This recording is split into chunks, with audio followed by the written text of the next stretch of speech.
다 함께 기도하심으로 6월 10일 화요일 매일 예배 시작하겠습니다. 기도합니다.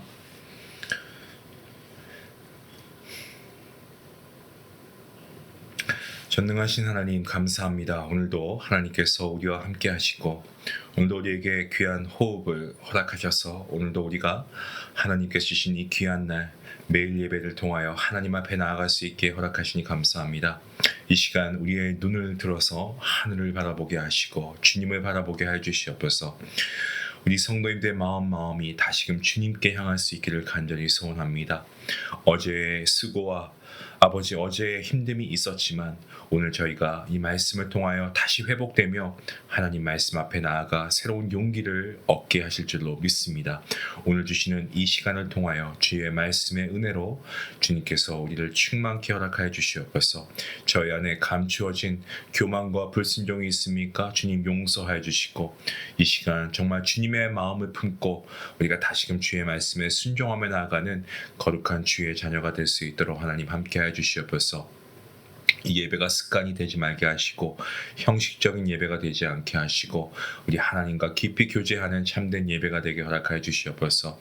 하나님께서 기뻐하시는 거룩한 산제사 올려드리길 원하오니 주님 이 예배 가운데 함께 하시고 주님 홀로 영광 받아 주시옵소서. 몸이 아픈 자에게 심신이 연약한 자에게 하나님께서 찾아가 주시고 하나님의 놀라우신 은혜로 회복해 되고 나음을 입고 치유받는 귀한 역사가 있게 허락하여 주시옵소서.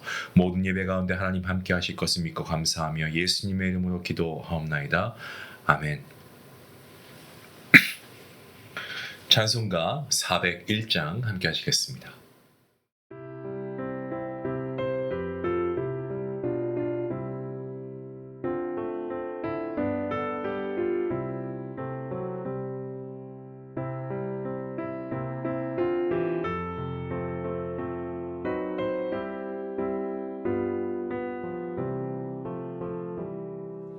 주의 곁에 있을 때 마음이 든든하오니 주여 내가 살 동안 인도하여 주소서. 주여 나를 인도하소서. 바른 세상 살 동안 주여 인도하소서. 피난처인 예수여 세상 물결어갈 때 크신 은혜 베푸사 나를 숨겨주소서. 주여 나를 인도하소서. 바른 세상 살 동안 주여 인도하소서.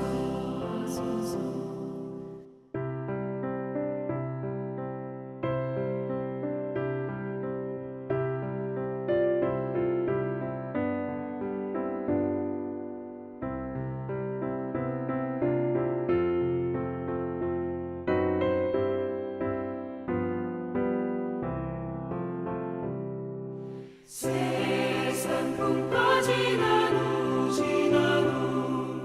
영화로운 나라와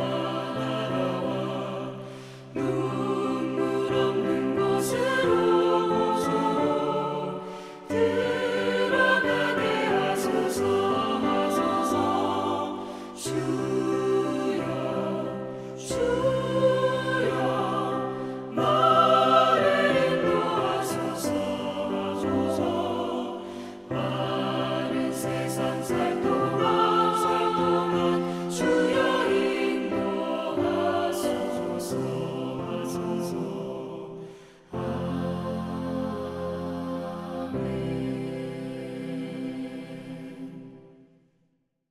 오늘 하나님 주시는 말씀은 민수기서 35장입니다. 22절부터 34절까지의 말씀 되겠습니다.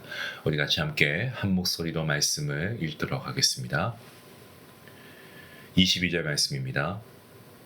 악의가 없이 우연히 사람을 밀치거나 기회를 엿봄이 없이 무엇을 던지거나 보지 못하고 사람을 죽일 만한 돌을 던져서 죽였을 때는 이는 악의도 없고 해하려 한 것도 아닌즉 회중이 친자와 피를 보복하는 자 간에 이 규례대로 판결하여 피를 보복하는 자의 손에서 살인자를 건져내어 그가 피하였던 도피성으로 돌려보낼 것이요 그는 거룩한 기름 부음을 받은 대제사장이 죽기까지 거기 거주할 것이니라. 그러나 살인자가 어느 때든지 그 피하였던 도피성 지경 밖에 나가면 피를 보복하는 자가 도피성 지경 밖에서 그 살인자를 만나 죽일지라도 피 흘린 죄가 없나니 이런 살인자가 대제사장이 죽기까지 그 도피성에 머물러야 할 것입니다. 대제사장이 죽은 후에는 그 살인자가 자기 소유의 땅으로 돌아갈 수 있느니라. 이는 너희의 대대로 거주하는 곳에서 판결하는 규례다. 사람을 죽인 모든 자, 곧 살인한 자는 증인들의 말을 따라서 죽일 것이나 한 증인의 증거만 따라서 죽이지 말 것이요 고의로 살인죄를 범한 살인자는 생명의 속전을 받지 말고 반드시 죽일 것이며 또 도피성에 피한 자는 대제사장이 죽기 전에는 속전을 받고 그의 땅으로 돌아가 거주하게 하지 말 것이라. 너희는 너희가 거주하는 땅을 더럽히지 말라. 피는 땅을 더럽히나니 피 흘림을 받은 땅은 그 피를 흘리게 한 자의 피가 아니면 속함을 받을 수 없느니라. 너희는 너희가 거주하는 땅, 곧 내가 거주하는 땅을 더럽히지 말라. 나 여호와는 이스라엘 자손 중에 있음이니라. 아멘. 아멘. 우리가 오늘 본문 35장 어제부터 계속해서 말씀을 함께 살펴보고 있습니다. 조금 앞에 내용을 좀 한번 살펴볼까요? 우리가 민수기서 33장에서 보시면 이미 가나안 땅에 대해서 그 몫을 나누기 시작한 것을 우리가 말씀을 통해 보아왔습니다. 아직 가나안 땅을 얻은 것은 아닙니다만 그 땅을 얻기도 전에 이스라엘 백성들에게 이루어질 일에 대해서 믿음으로 행한 것이죠. 하나님의 약속이 먼 미래의 일이 아니고 모세와 그리고 그의 종 여호수아 그리고 이스라엘 백성의 마음속에 이미 실행되어진 현재의 일로 받아들이고 있는 것입니다. 이 일을 가능케 한 것은 하나님의 은혜이고 또한 이스라엘 백성들에게 있어서 이 일을 가능케 한 것은 믿음입니다. 아직 되어지지 않은 일에 대해서 현재 하나님의 전능하심을 믿고 이미 되어진 것처럼 행하는 것이죠. 히브리서 설교자가 이야기하듯이 믿음장에서 뭐라고 합니까? 믿음은 바라는 것들의 실상이요 보이지 않는 것들의 증거인 것입니다. 보이지 않는 것을 보이는 것처럼 행동하는 것이 믿음입니다. 자, 그리고 각 지파의 기업을 나눌 이 분할 책임자로 제사장 엘르아살과 그리고 눈의 아들 누구입니까? 여호수아가 담당하게 됩니다. 그리고 각 지파의 지휘관이 나와서 뽑게 합니다. 그리고 나서 이스라엘 땅의 레위인이 거주할 성읍들 48곳을 두고 그리고 이스라엘 지파의 거주지의 양에 따라서 그 기업을 이렇게 따로 떼어주게 했습니다. 자, 그리고 본문의 주제가 되는 도피성을 요단강 우측에 3군데 또 좌측에 3군데 이렇게 설치해서 불가피한 살인을 면하게 했습니다. 도피성은 어떻습니까? 레위인들이 거하는 성읍에 두었죠. 그게 우리가 어제 함께 말씀을 살펴본 내용이었습니다. 그리고 오늘 본문의 내용이 연결되어서 나오고 있습니다. 이 6군데의 도피성을 설치했는데 그 이유가 무엇인고 하니 우연히 이 우발적인 살인 이런 사건이 발생했을 때 그 피해자를 보호하기 위한 것이었습니다. 이러한 이들이 도피성에 피해 있으면 이들에게 복수할 사람들이 있을 것 아닙니까? 그래서 그것을 보호해주기 위해서 이들을 보호해주기 위해서 정당한 판결을 받게 하기 위해서 이 도피성을 두었습니다. 그리고 이러한 법률은 이스라엘 백성을 포함한 타국인과 그리고 이스라엘에 거주하는 모든 사람들에게 동일하게 적용이 되는 것이었습니다. 그리고 도피성에 피할 수 있는 자와 없는 자에 대한 구체적인 분류가 본문 16절부터 어제 본문 16절부터 그리고 21절까지의 말씀이 나와 있었죠. 무슨 말입니까?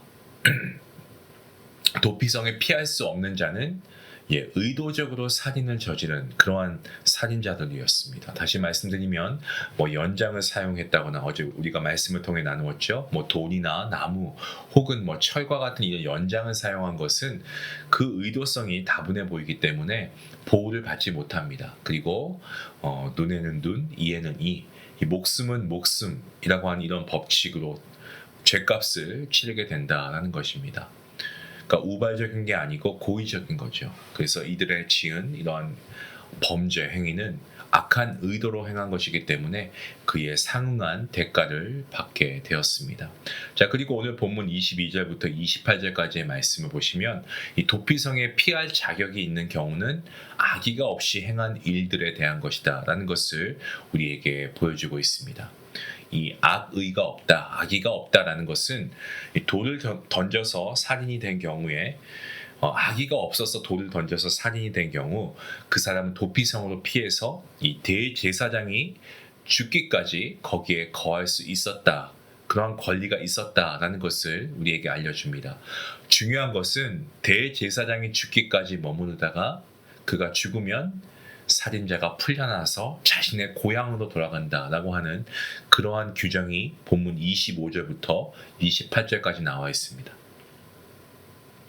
무슨 말입니까? 이것은 대제사장의 죽음을 피로 인한 죄값을 대신하는 죽음으로 이해했기 때문에 그렇습니다.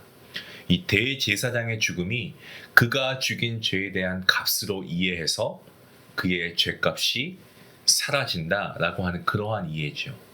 자, 이것은 이후에 예수 그리스도께서 우리의 죄를 대신해서 십자가에서 돌아가실 때 우리의 허물과 죄의 값을 다 치르시는 그러한 예표로 우리에게 보여지는 말씀입니다. 자, 그리고 살인한 자에 대한 판결에 대해서 기록한 말씀이 본문 29절부터 34절까지의 말씀인데 여러 증인의 말을 참고해야 한다라는 것을 이야기하고 있습니다. 그러니까 한 명의 증인이 아니고 여러 증인의 말을 참고로 해서 판단할 것을 명령하십니다. 그리고 이곳에서도 고의로 살인죄를 범한 자에 대해서는 그 생명으로 그 값을 치러야 하는 것은 동일했습니다. 그리고 결론적으로 이 도피성을 만드신 이유, 그것은 하나님께서 주신 약속의 땅이 여호와 하나님께서 거주하시는 땅으로 거룩한 땅이고 이스라엘 백성이 땅을 더럽히지 않게 하기 위해서, 그래서 피를 흘리지 못하게 하기 위해서 하나님께서 그리 하신 겁니다. 우리가 어제 그리고 오늘 본문을 통해서 이 도피성을 계속 살펴보고 있는데 왜 땅을 얻고 나서 가장 먼저 세운 제도가 도피성일까요? 여러분, 이러한 질문을 한번 하신 분들이 분명히 계실 겁니다. 왜 땅을 얻고 나서 가장 먼저 세운 제도가 도피성일까? 몇 가지 이유가 있습니다. 먼저 분명한 것은 이 도피성 제도, 이것은 하나님의 정의와 은혜의 근거에서 사람들을 보호한다는데 그 이유가 있습니다. 의도를 가지고 죄를 지은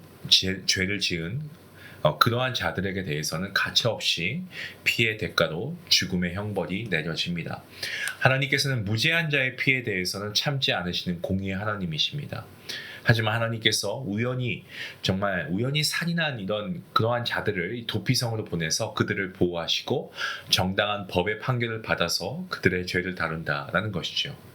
또한 의도하지 않은 죄로 인해서 공경에 처한 자가 있다라고 한다면 그들을 은혜롭게 긍휼히 여겨주시고 피해 복수, 어떤 그러한 피해 복수라고 하는 이러한 고리에 더 이상 연결되지 않도록 그 고리를 끊게 해주신다라는 거죠. 하나님의 은혜인 것입니다. 또한 두 번째로 중요한 것은 이 법률이 이스라엘을 포함한 모든 나라 사람들에게 적용이 된다는 겁니다. 어느 한쪽에게만 편파적으로 적용되지 않는다라고 하는 겁니다.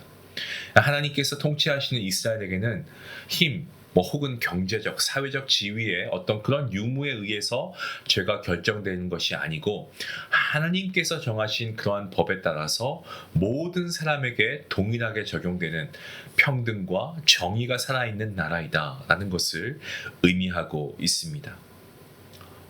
또한 세 번째로 도피성 제도를 통해서 개인의 문제를 그가 속한 사회의 문제로 받아들이게 합니다. 그렇게 해서 공동체의 책임으로 판단하게 하신 겁니다. 무슨 말이냐면 공동체가 이 문제에 대한 책임을 같이 지게 하심으로 정말 정의롭게 사건을 같이 바라보고 그 관여한 사람을 판단하고 죄 없는 자를 보호하고 죄 지은 자에게 그에 상응한 적법한 처벌을 받게 함으로써 모든 과정을 이 공동체가 함께 한다는 데 그 의의가 있습니다.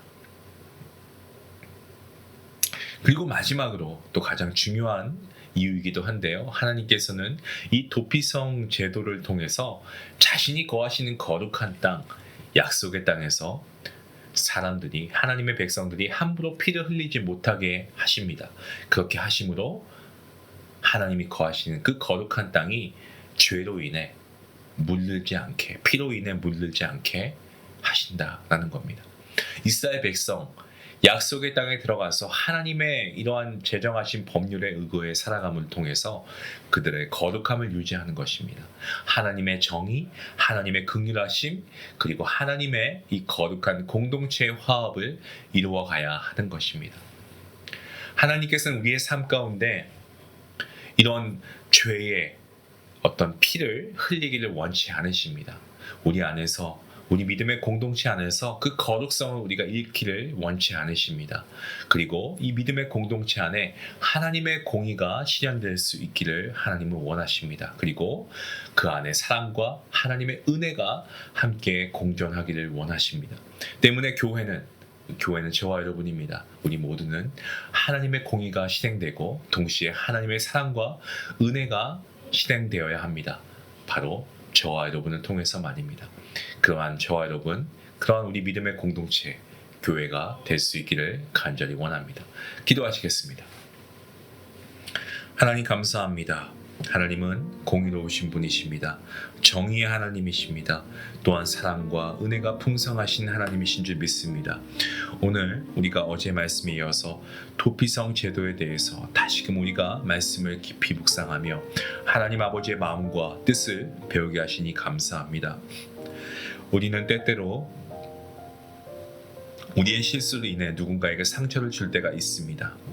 또한 누군가와 또 실수로 인해서 억울한 그러한 생각이 들 때가 있습니다. 하지만 주님께서 그러한 모든 상황 가운데에서도 하나님께서 정의를 이루시고 하나님은 억울한 자를 보호하시고 또 동시에 악을 행한 자에게 공의로 심판하시는 분이심을 우리가 다시금 말씀을 통해 깨닫게 됩니다. 하나님, 정말 우리 안에 주님의 정의와 주님의 자비하심이 함께 있길 원합니다.